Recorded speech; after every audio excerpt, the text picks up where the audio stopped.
Greetings and welcome to Infodome. We are looking at 10 behind-the-scenes facts about this remake of The Lion King. We've included some long featurettes to explain the complexities of the special effects, which the team at Moving Picture Company, or MPC, can do more justice. So enjoy. Number 1. Unlike the original, Simba's eyes are a hazy blue as a baby. This is true to actual lion biology, in which cubs are born blind and cannot open their eyes until about 10 days after their birth. The blue colour is a result of delayed melanin production, but this changes as the cubs grow, such that their eyes are golden brown by the time they're 3 months old. This is reflected in Simba's cubhood design. Number 2. Jon Favreau has stated that there's only one real shot in the entire film. Writing on Instagram, he said, "There are 1,490 rendered shots created by animators and CG artists. I slipped in one single shot that we actually photographed in Africa to see if anyone would notice. It is the first shot of the movie that begins the circle of life." Number 3. As seen in all promotional materials so far, by virtue of using realistic animal designs, a lot of the more distinctive colour designs of the various characters are either toned down or removed altogether. For instance, Simba and Mufasa's manes are no longer red, Rafiki's dark grey and black body and white underbelly is almost uniformly light brown, and Scar no longer has a tawny brown fur and a fully black mane. Instead, Scar's fur is notably duller compared to the other lions, and as a result, much closer to his brother and nephew's colours than the original. Zazu lacks the blue of his animated counterpart, resembling his Broadway incarnation and real-life counterparts in mostly being white. Timon lacks the cap of red fur he had on his crown, and Pumbaa is grey, as compared to his dark red animated counterpart. The spotted hyenas are now appropriately brownish grey with brown manes as opposed to their animated grey and black coloration. Number 4. The movie was shot inside a video game world created to look like the iconic settings from the original. Director Favreau and his fellow filmmakers put on VR headsets to scout the in-game locations and line up shots, then programmed the animal characters to perform according to the script. Once they got everything just right, they filmed each scene and sent it to a visual effects house to finalise it for the big screen. MPC helped build the tools for virtual production and used the program Unity to emulate live-action film production in virtual reality. Although The Lion King was entirely computer-generated, every environment is made digitally by MPC artists, with every character keyframe animated. It helped the studio create a suite of tools that Favreau says are now available to any filmmaker. Here the team go into more detail on the technical aspects of their work.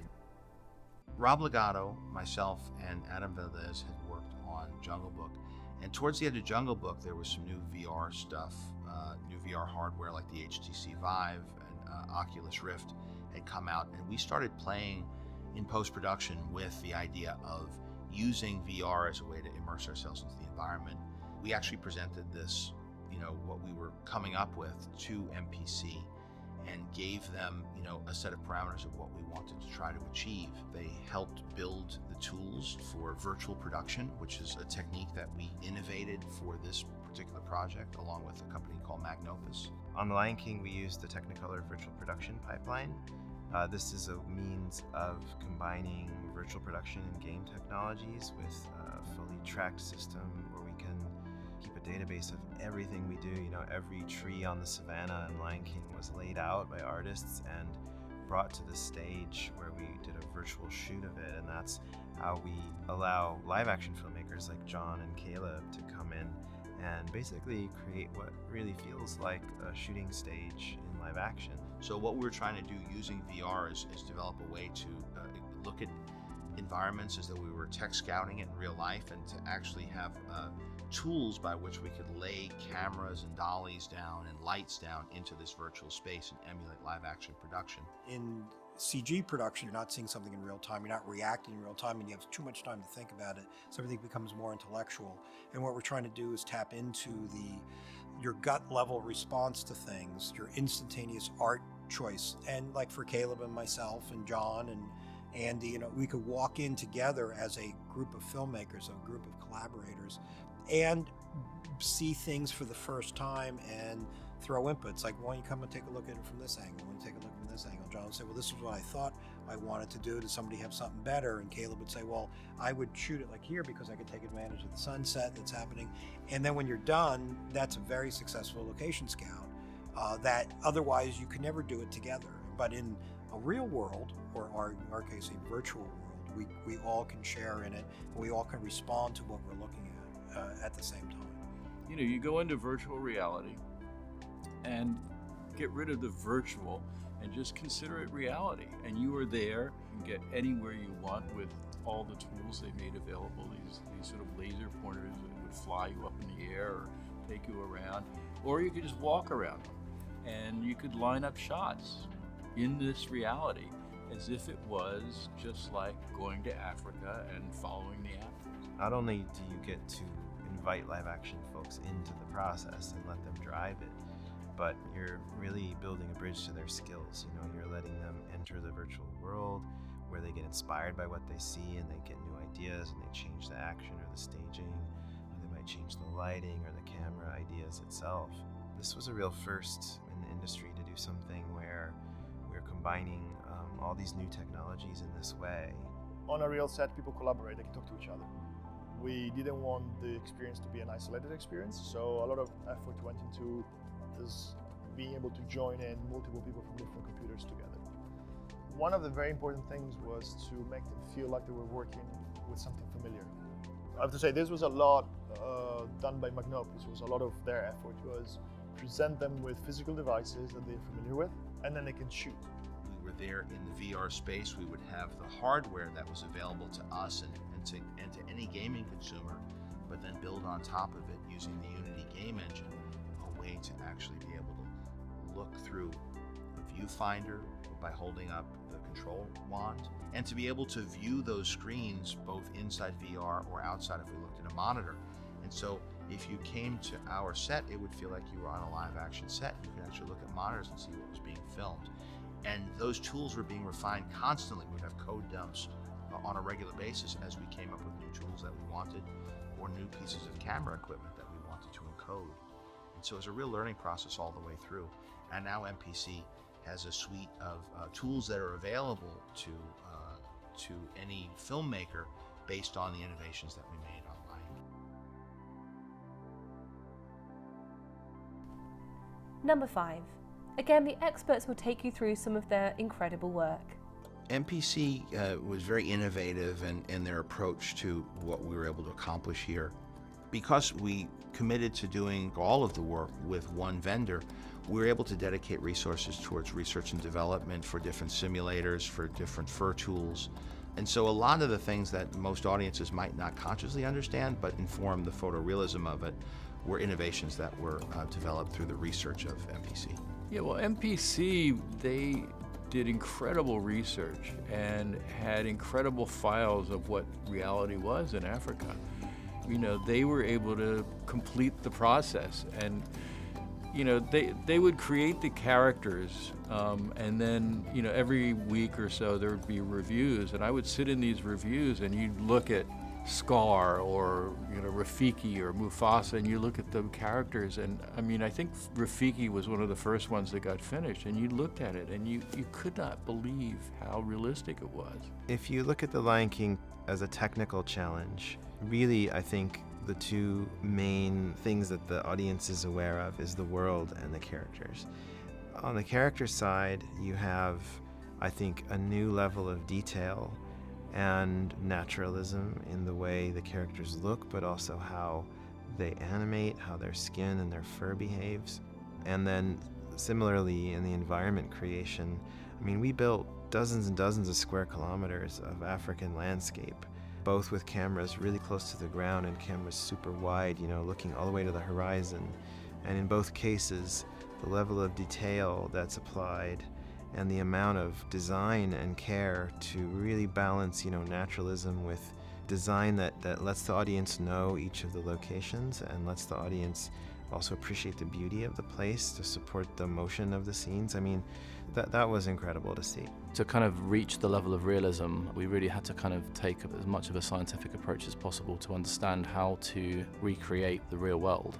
as the years go on, the software we use becomes more physically grounded. You know, there's a lot more research that gets developed into renderers and realistic lighting and shading. How do we simulate the sun and the strength of the sun and get the right shadow fall off? And so everything about it looks physically plausible. You know, depth of field in a camera is all things that we try to look at real cameras and understand the maths and the science behind how it really happens in the real world and simulate that properly in the CG world. Like any movie, you want them to be transported, and actually the work that we do, that we strive so hard to get and perfect, needs to become invisible to the viewer. It needs to not pay attention to the fantastic backgrounds and how the hair is rendered and the lighting, where we carefully place the light and the camera, and just get melted away into the movie and suspend disbelief. When you see the first moment, and the first moment of someone talking is so well done that you just say, well, animals talk, I guess. I hope the audiences who see Lion King just lose themselves in the story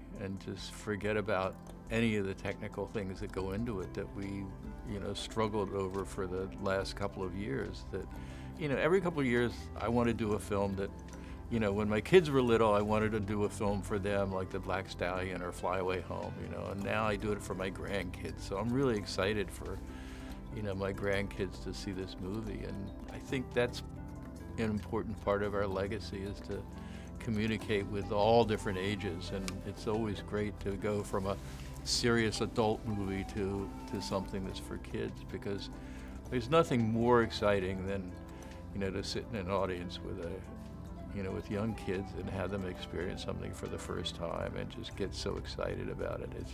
It's the best. I've been working in this business for almost 30 years now, and there's a few moments along the way where you realize you're working on something quite special. Everybody who was on it was so motivated, and they cared so much to witness the passion of hundreds of people united behind, this dedication to produce something special. I feel privileged to see it. It's always quite a personal thing for me just to see the teams rise to the occasion like they did.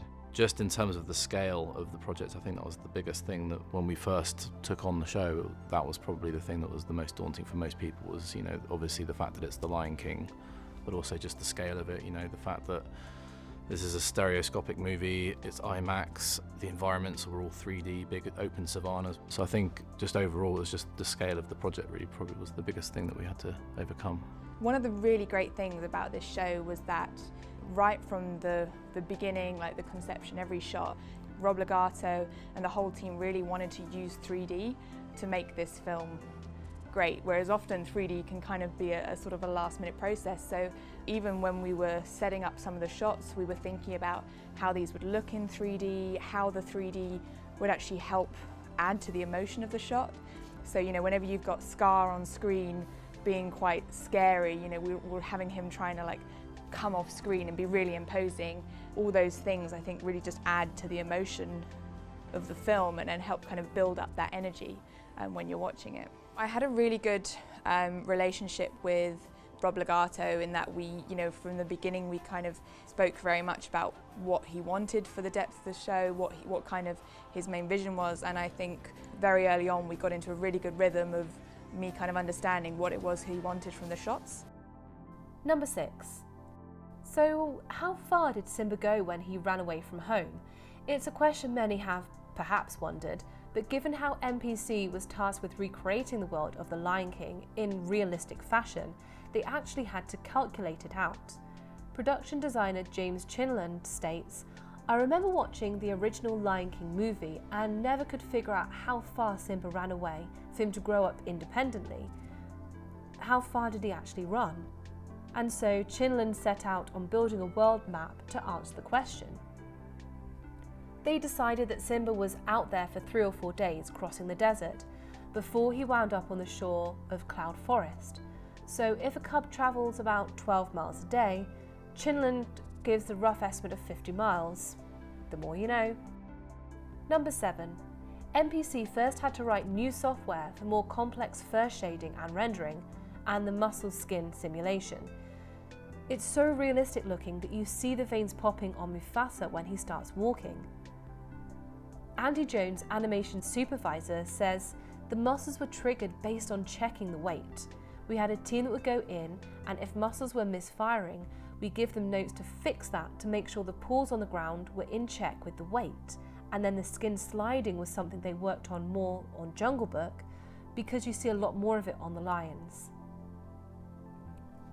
Number 8. Most challenging though was limiting the facial expressions, which meant the actors were restricted in the way the animals could realistically move their mouths while speaking or singing. They focused on jaw motion and played with the corners of the mouth and only slightly pressed the upper and lower lips. Although they initially dialed up the brow gestures for the lions, Favreau found it too unsettling and they pulled it back. However, with Simba being fun as a cub, it gave away a few smiles.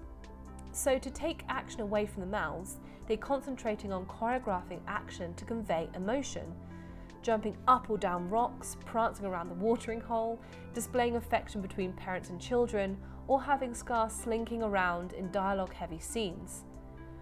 Singing was more tricky, Jones said, because you're holding notes, and that's why they kept more to the choreography. John wanted to lean on the documentary aspect. Watching the characters in those environments was about making everything look real. With how much we've learned and how much artistry has excelled with all the different disciplines of computer-generated imagery, from Toy Story to here, is pretty amazing. Number 9. Elton John disowned the remaking, stating, "The new version of The Lion King was a huge disappointment to me, because I believe they messed up the music. Music was so much a part of the original, and the music in the current film didn't have the same impact.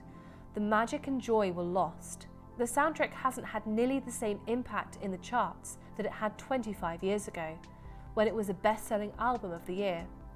The new soundtrack fell out of the charts so quickly despite the massive box office success.